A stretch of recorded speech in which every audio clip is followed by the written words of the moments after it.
And welcome back. As one of New York City's leading human service organizations, Goddard Riverside builds community, changing lives, and supporting New Yorkers in need through their services.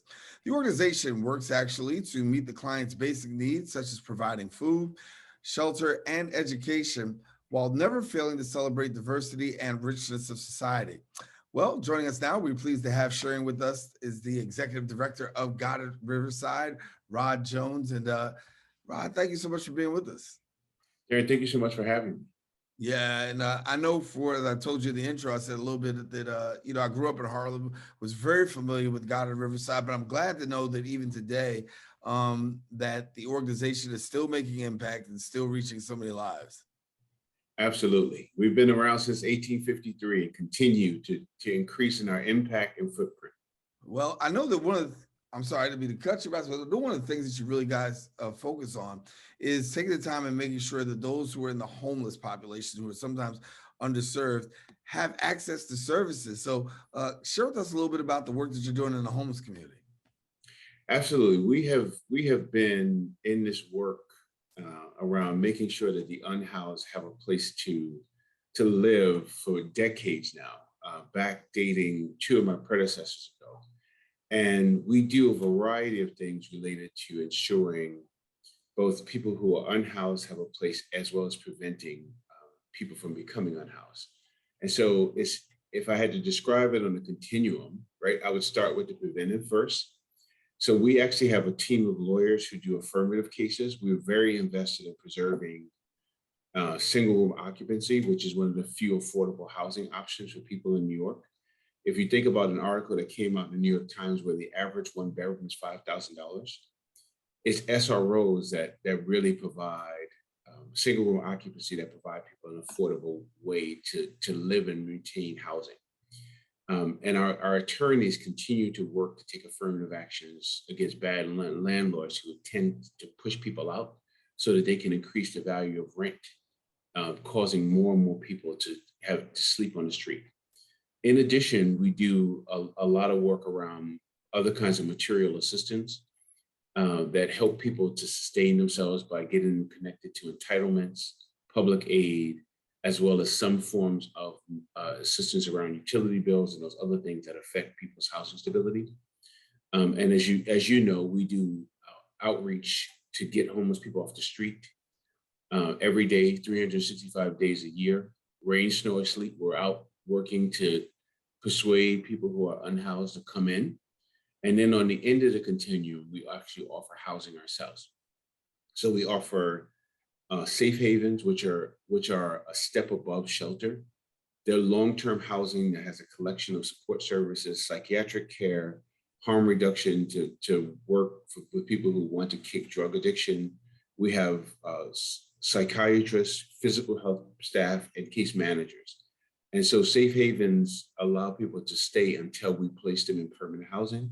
And then we operate a fair number of permanent supportive housing units around Manhattan, in Harlem and in the Upper West Side, really focused on making sure that people have their own tenancy who once lived on the street and that they have the support services necessary to stay living independently. Yeah.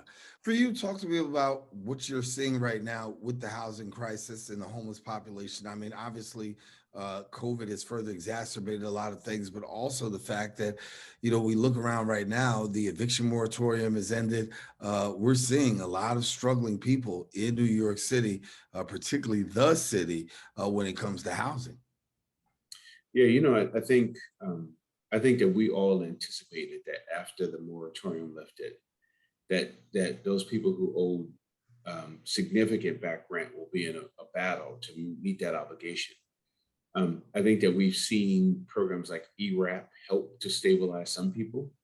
However, some people didn't quite make the cut. And then beyond that, there are people who are yet unemployed. And so we are seeing increases in numbers of people who are much more vulnerable, who are now on the street.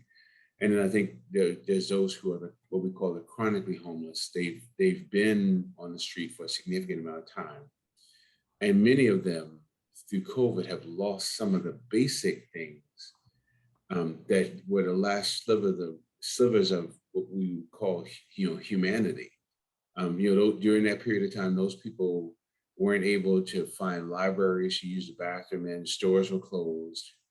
And so now those things are back open. I think that part of the challenge now is that there's an effort to move the unhoused from more of the public spaces and to push them into places where there's suitable housing.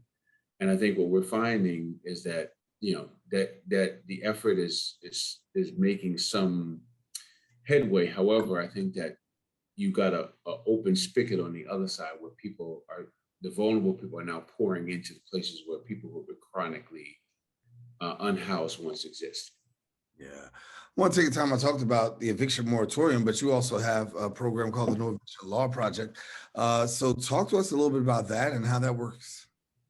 Yeah, so the law project, which happens to be located in Morningside Heights, which is a part of Harlem, has a team of both lawyers and community organizers. And some people may say, well, why community organizers? Community organizers are a necessary element of our formula because oftentimes you have people who are old or vulnerable populations who essentially don't feel comfortable reporting that the landlord is pushing them out.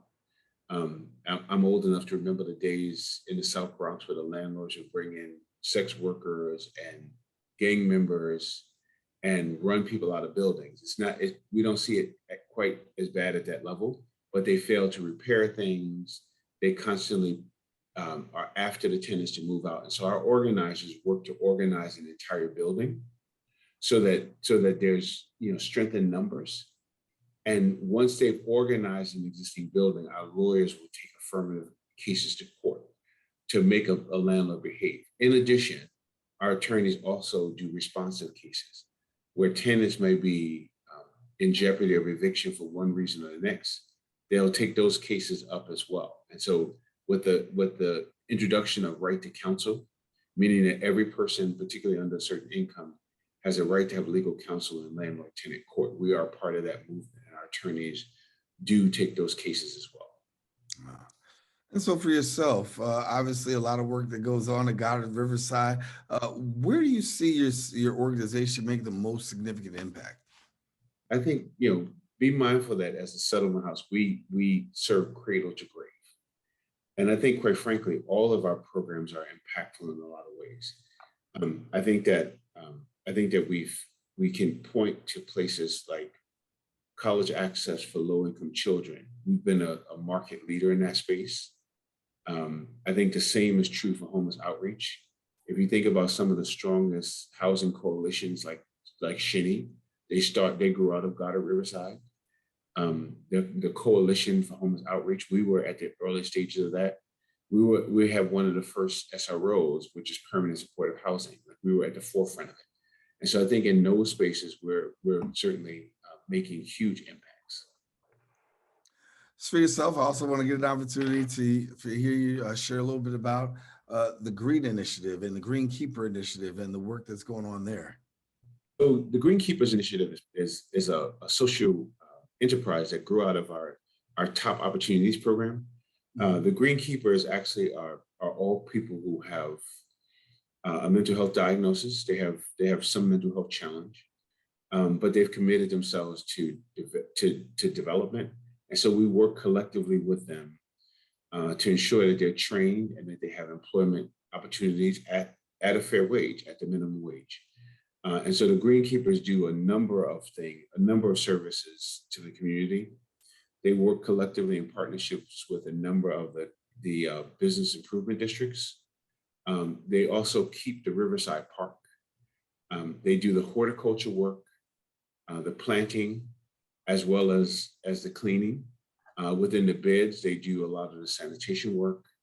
And again, horticulture work, planting, seasonal plantings. They do some of the rerouting of places that are desolate, making sure that they're beautified, like some of the medians. And so that is an opportunity for us to reintroduce them into the place of work, or for some, introduce them the first time to their place of work. And I think overall, to give them a sense that they too can reach their fullest potential, regardless of mental health status. Well, Rod, certainly I want to take the time, excuse me, tongue tied there, take the time to thank you for the work that you're doing at Goddard Riverside and improving the community. And as I said, as someone who has lived not too far away, I'm very familiar with Goddard Riverside and glad to see the impact that you're still making in changing lives and really strengthening people. Thanks so much for being with us. Great. Thank you so much for having me. All righty. Rod L. Jones, who is the executive director of Goddard Riverside. Now, if you want more information, please visit the website at goddard.org and then also follow them on Facebook and Instagram at Goddard Riverside. We are not out of show. We do have more that's going to come. Open will continue coming up right after this.